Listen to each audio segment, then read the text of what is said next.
Epstein files, ये नाम social media के ऊपर रिसेंट डेज़ में काफ़ी ज़्यादा सर्कुलेट कर रहा है और इसके ऊपर काफ़ी जो है वो डिबेट की जा रही है। बेसिकली ये department of justice DOJ America का एक केस है जिसकी इन्वेस्टिगेशन फाइल्स रिसेंटली पब्लिक हुई हैं,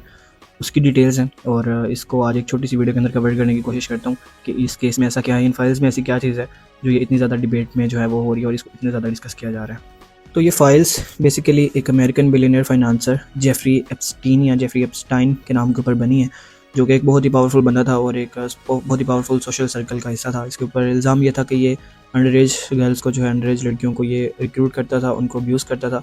और ये पॉलिटिकली पावरफुल पर्सनस को ये सप्लाई करता था। बेसिकली इसके ऊपर ह्यूमन ट्रैफिकिंग का इल्ज़ाम था और इसी केस के अंदर जो है ना इसको जेल भी हुई थी। 2008 में जेफरी एप्स्टाइन को फ्लोरिडा के अंदर जो है वो एक लीनियंट प्ली डील मिल जाती है, जिसके बाद वो सिर्फ 13 मंथ्स की जेल गुजारता है और ये डील इस कंट्रोवर्सी का सबसे पहला पॉइंट थी। यहाँ से ही ये कंट्रोवर्सी जो है वो स्टार्ट होती है। इसके बाद 2019 में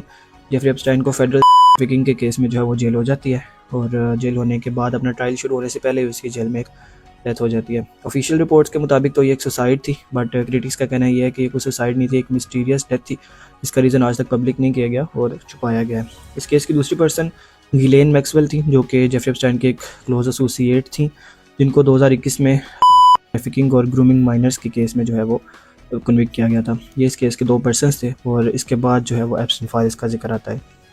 2019 में जेफरी की डेथ के बाद पब्लिक का प्रेशर गवर्नमेंट के ऊपर जो है वो इंक्रीज़ होता है और पब्लिक डिमांड करती है कि जेफरी एप्स्टाइन की केस की फाइल्स को पब्लिक किया जाए।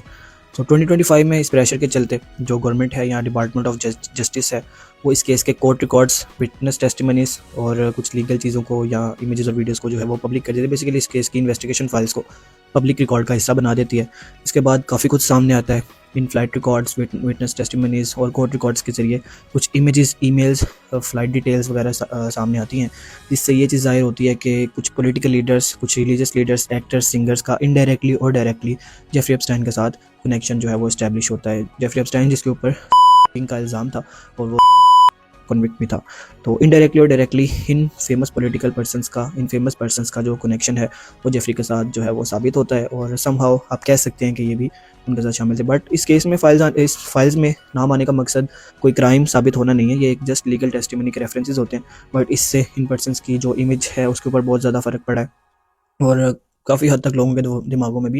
ये क्वेश्चन आ गया कि क्या वाकई ये पर्सन्स जिनको हमने अपने लीडर बनाया है या हमारे लीडर्स इस लायक हैं कि लीडर्स बनाए जा सकें, क्योंकि समहाउ जब आपका इस फाइल्स के अंदर नाम आ जाए तो आप कह सकते हैं कि ये इस चीज़ में कनेक्टेड थे या इस चीज़ में शामिल रह चुके हैं। फर्दर इस केस में मज़ीद डेवलपमेंट्स इस तरह से होती हैं कि जो वर्जिन आइलैंड की गवर्नमेंट है वो उसकी स्टेट से काफ़ी hundred of millions of civil settlements जो है वो रिकवर करती है। इसके बाद काफ़ी विक्टिम्स ने केस के अंदर ये केस विन भी किया था। डिस्पाइट ऑल दिस सिर्फ 20% इस केस का जो है वो पब्लिक डाटा का हिस्सा बनाया गया है। बहुत से रिकॉर्ड्स अभी भी सील्ड हैं, बहुत सी चीज़ें अभी भी प्राइवेट हैं, बहुत सी चीज़ों को अभी भी पब्लिक नहीं किया गया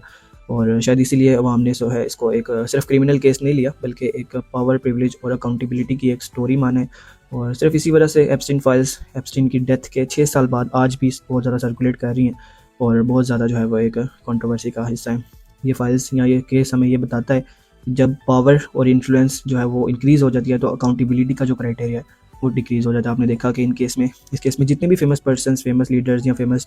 जो है वो रिलीजियस लोगों का नाम आया, उनका नाम आज तक आपने किसी भी ऐसे केस के जो है वो साथ नहीं देखा होगा या उनको कभी भी ऐसे इल्ज़ाम में नहीं। बेशक जब कोई भी लीडर जो है वो अपने टेन्योर से हटता है तो उसके ऊपर काफ़ी से इल्ज़ाम लगाए जाते हैं, बट आज तक हमने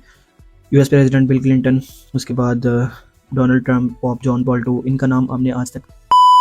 केस के साथ या ऐसे किसी रिलेटेड जो है उसके साथ नहीं देखा। But this files has uncovered a lot of things और बताया कि जब पावर इंक्रीज़ होती है तो किस तरह से अकाउंटेबिलिटी डिक्रीज़ हो जाती है, इस तरह से आप बहुत सी चीज़ों से, बहुत से क्राइम से बच जाते हैं। खैर हमारे कंट्री में तो लीगल इम्यूनिटी मिल जाती है, but in countries like US, UK किस तरह से आप अकाउंटेबिलिटी से बच जाते हैं when you have power and influence. Thank you.